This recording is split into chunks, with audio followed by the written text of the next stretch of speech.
Hello friends, you are watching another video of Rush to the Classes and it's Dr. Avinash Sharma.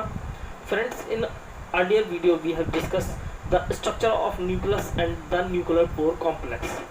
Students, now we are discussing the nuclear transport system.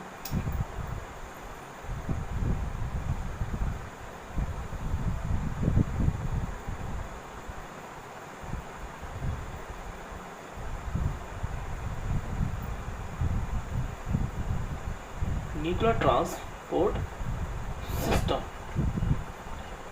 जैसा कि आप इसके नाम से ही समझ पा रहे होंगे, न्यूक्लियर ट्रांसपोर्ट सिस्टम, ट्रांसपोर्ट यानी कि कुछ ना कुछ ट्रांसपोर्ट हो रहा है, वो एक जगह से दूसरी जगह जा रहा है, something is moving from one side to another side.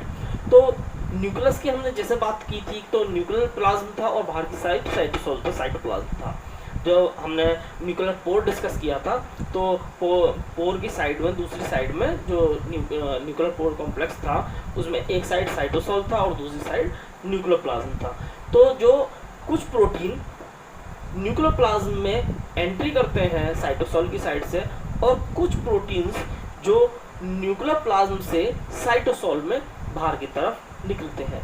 तो एक ये पूरे सिस्टम की तरह से काम करता है। मैंने पहली वीडियो में भी आपको बताया था कि जो न्यूक्लियर पोर है वो सिलेक्टिवली परमिएबल होते हैं। सिलेक्टिवली परमिएबल किस प्रकार से होते हैं कि ये कुछ सिलेक्टिव प्रोटीन को ही अंदर परमिट करते हैं, इधर ये परमिट नहीं करते हैं। और उन प्रोटीन के साथ बाइंड करने के लिए भी दूसरे जो प्रोटीन होते हैं वह उनके साथ बाइंड करके पर्टिकुलर कॉम्प्लेक्स में ही अंदर आ सकते हैं। तो हम थोड़ा सा इस पर मैं थोड़ा डिस्कस करते हैं। देखिए, जो न्यूक्लियस के अंदर कुछ प्रोटीन्स होते हैं, न्यूक्लियस के अंदर जो किसी भी प्रोटीन या को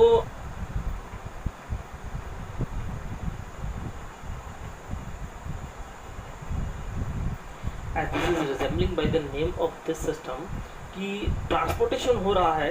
ट्रांसपोर्टेशन किस चीज़ का हो रहा है? यहाँ पर प्रोटीन का ट्रांसपोर्ट हो रहा है न्यूक्लियस से बाहर साइटोसोल में और साइटोसोल से अंदर न्यूक्लियस में। सो जो मैंने अभी आपको पहले बताया था कि कोई पर्टिकुलर प्रोटीन्स होते हैं जो कि बाइंड करते हैं बाहर से, किसी चीज़ की एंट्री जो होती है वो बिना इस कॉम्प्लेक्स के थ्रू नहीं हो सकती। इस कॉम्प्लेक्स क्यों कहा गया है? क्योंकि ये एक बहुत ही जटिल स्ट्रक्चर है। इसमें कुछ प्रोटीन होते हैं जो बाहर जो प्रोटीन हुआ है या अंदर से जो प्रोटीन बाहर जाना, उसे हम कार्गो प्रोटीन कहते हैं। कार्गो जैसे कि आप जानते हैं, कार्गो यानी कि मटेरियल या लोड, जिसको एक जगह से दूसरी जगह ट्रांसपोर्ट करना होता है। तो उसको वो कैरियोफेरेंस कहा जाता है। फेरेंस कहा जाता है।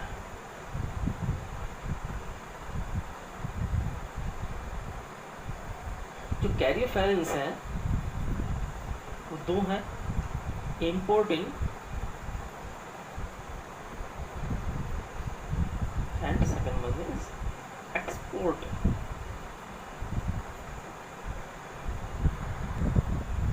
जैसे कि आप इसके नाम से ही देख रहे हैं कि इम्पोर्टिंग यानी इम्पोर्ट करना यानी किसी प्रोटीन को साइटोप्लाज्म से न्यूक्लियर प्लाज्म के अंदर इंपोर्ट करना, और एक्सपोर्टिंग यानी कि एक्सपोर्ट करना कि ये जो पर्टिकुलर प्रोटीन होता है ये जो न्यूक्लियर प्लाज्म से साइटोप्लाज्म में प्रोटीन को बाहर पहुंचाने का काम करता है।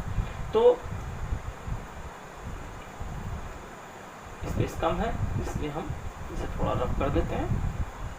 अब हम diagram draw. Suppose this is the nuclear membrane karyotheca and this is outer and this one is inner। तो आउटर मेम्ब्रेन, और जैसे कि आउटर साइड में क्या होगा? आउटर साइड में होगा आपका साइटोप्लाज्म यानी साइटोसोल, और स्पेस थोड़ा कम है।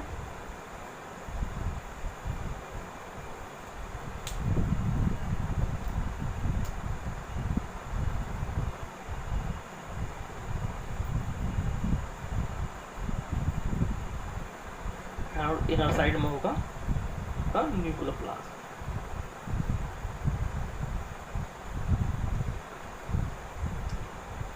ये आपका न्यूक्लियर पोर कॉम्प्लेक्स है यहाँ पर।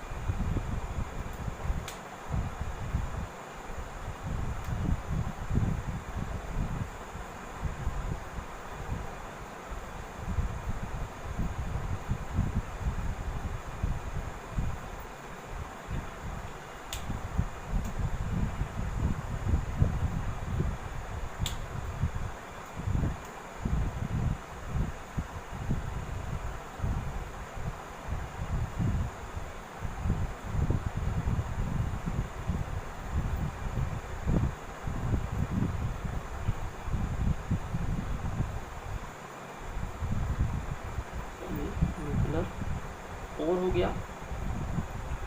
तो बाहर से सपोज कोई प्रोटीन की अंदर एंट्री होनी है, तो उस प्रोटीन को हम क्या कहते हैं, उसे हम कहते हैं cargo protein. Suppose this is a cargo protein, cargo protein.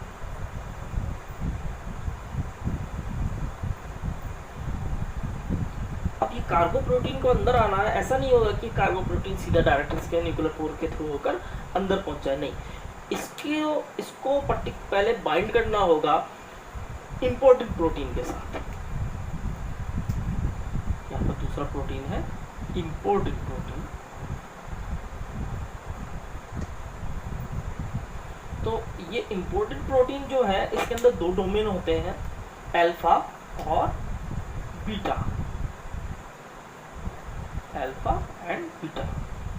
और इस पर न्यूक्लियर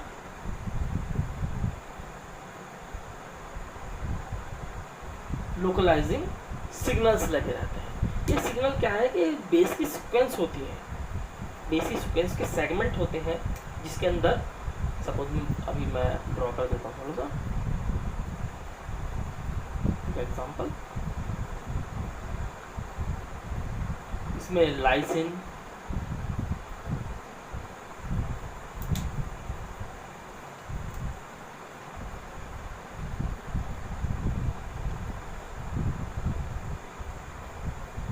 प्रोलीन,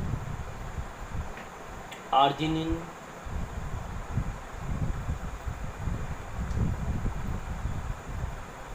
और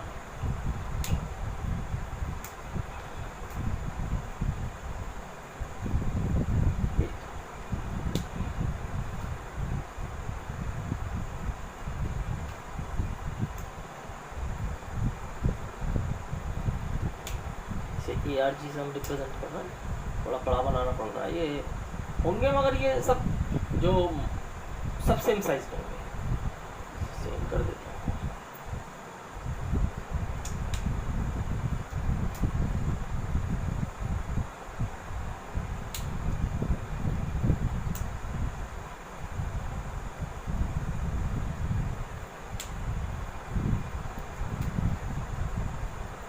वैलीन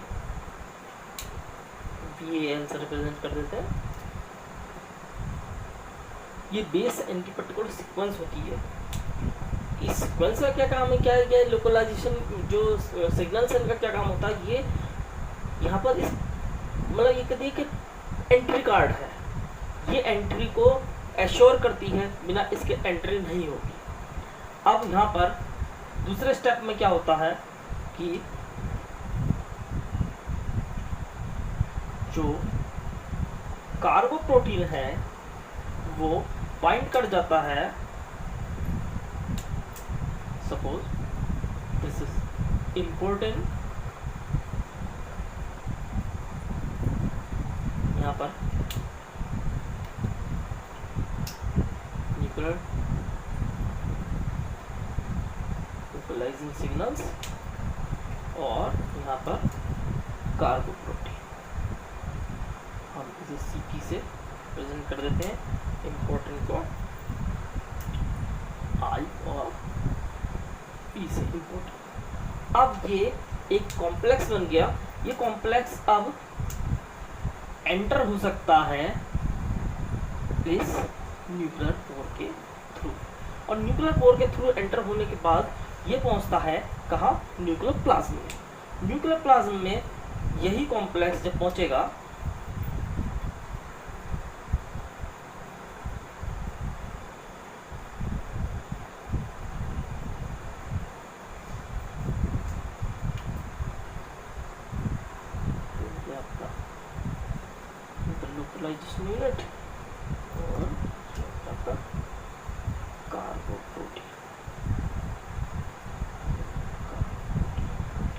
अंदर पहुंचने के बाद यहाँ पर जो एक रैन प्रोटीन होता है, रैन प्रोटीन इम्पोर्टेंट प्रोटीन के बीटा जो डोमेन है, मैंने बताया था इसके 2 डोमेन होते हैं, अल्फा और बीटा। बीटा डोमेन से आकर अटैच हो जाता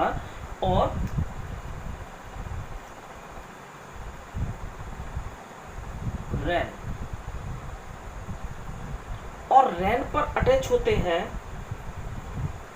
GTP.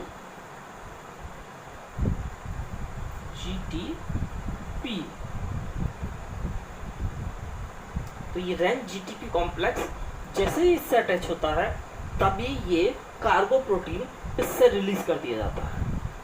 Now next step, cargo protein gate released and important protein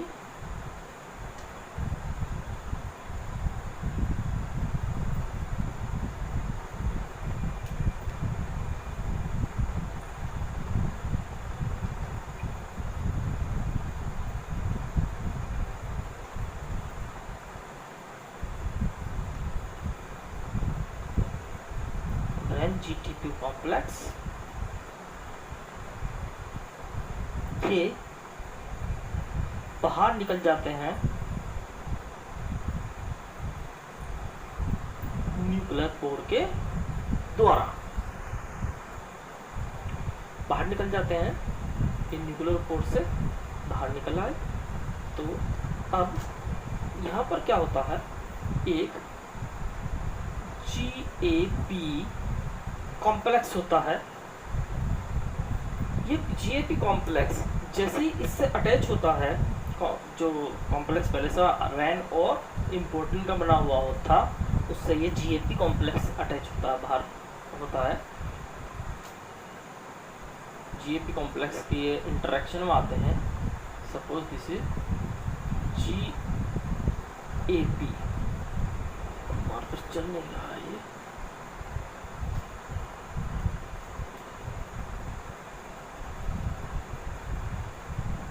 GAP इसके इंटरेक्शन में आते हैं तो ये इम्पोर्टेंट प्रोटीन हुआ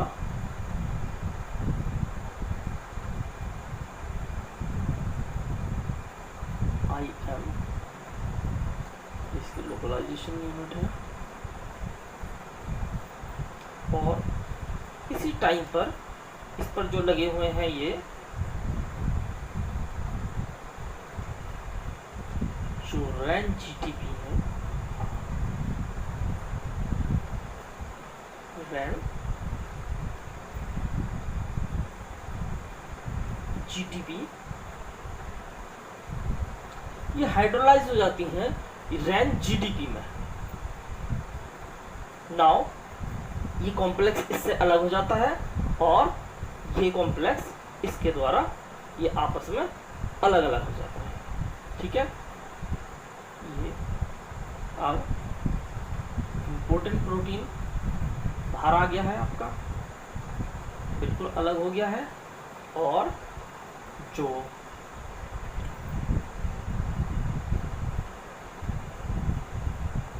रैन GTP कॉम्प्लेक्स था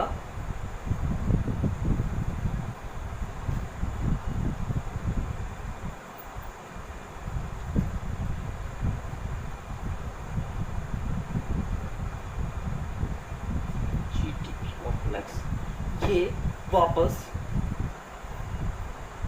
अब इस जो ये रैन जी तो सॉरी ये GTP का क्या हो गया, अब GDP हाइड्रोलाइसिस हो गया इसका।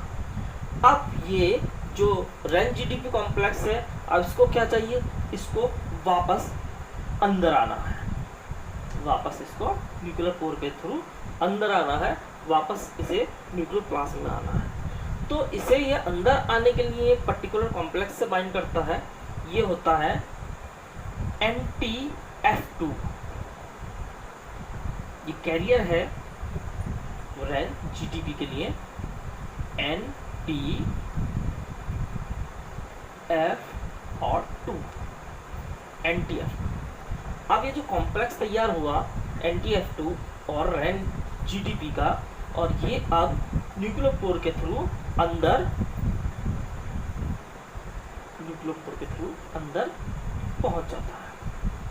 ठीक है, न्यूक्लियर पोर के थ्रू अंदर आने के पश्चात यहाँ पर जैसे बाहर जीएपी था, अंदर की साइड होता है जीईपी।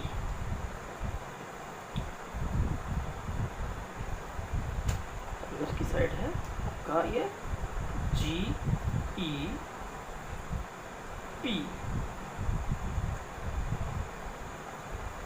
तो ये जीईपी कॉम्प्लेक्स क्या करता है, ये जो रैन जीडीपी है, रैन जीडीपी से रैन, अब ये अंदर आया आपका रैन जीडीपी,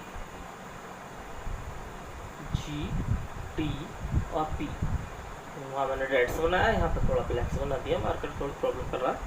तो रैन जीडीपी से अब ये इस जीडीपी को अलग कर देता है और इस पर जीटीपी अटैच कर देता है। ठीक है, जीडीपी आया था, अब जीटीपी तो अलग हो गया और जीटीपी इससे अटैच हो गया।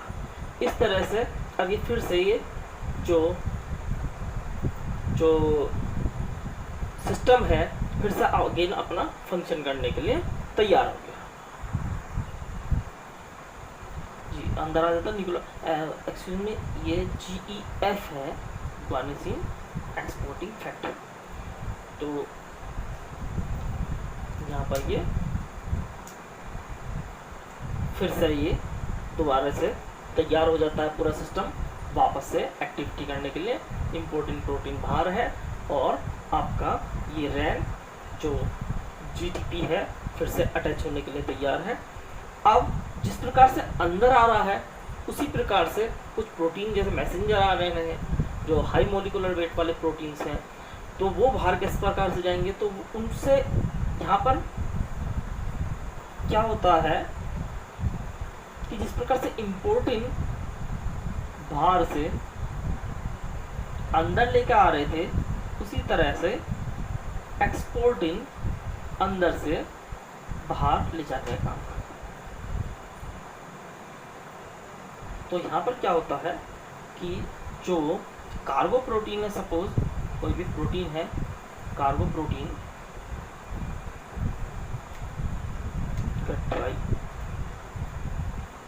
कार्गो प्रोटीन है,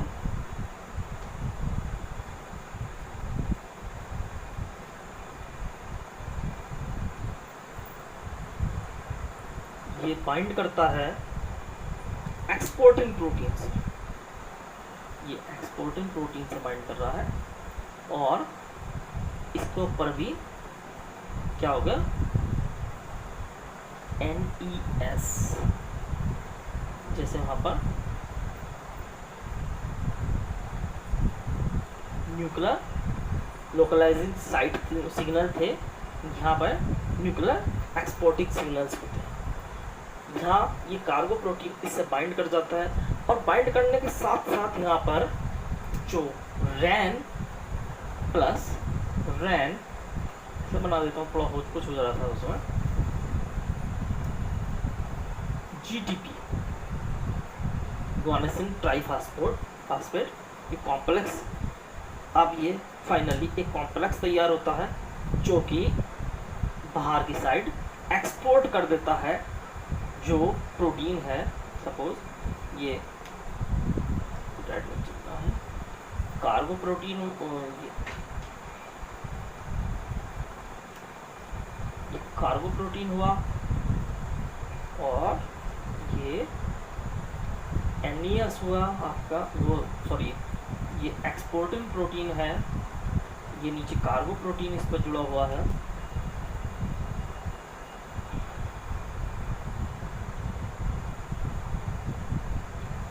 और इस पर NES या न्यूक्लियर एक्सपोर्टिंग सिग्नल्स लगे हुए हैं और साथ ही यहाँ पर जुड़ा हुआ है आपका रैन GTP, रैन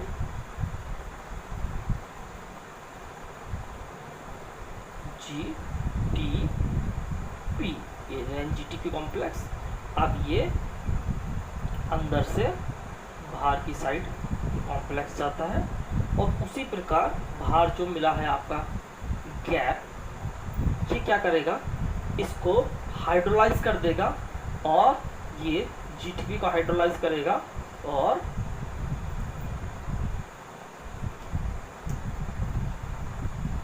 जो एक्सपोर्टिंग है EX एक्सपोर्टिंग, और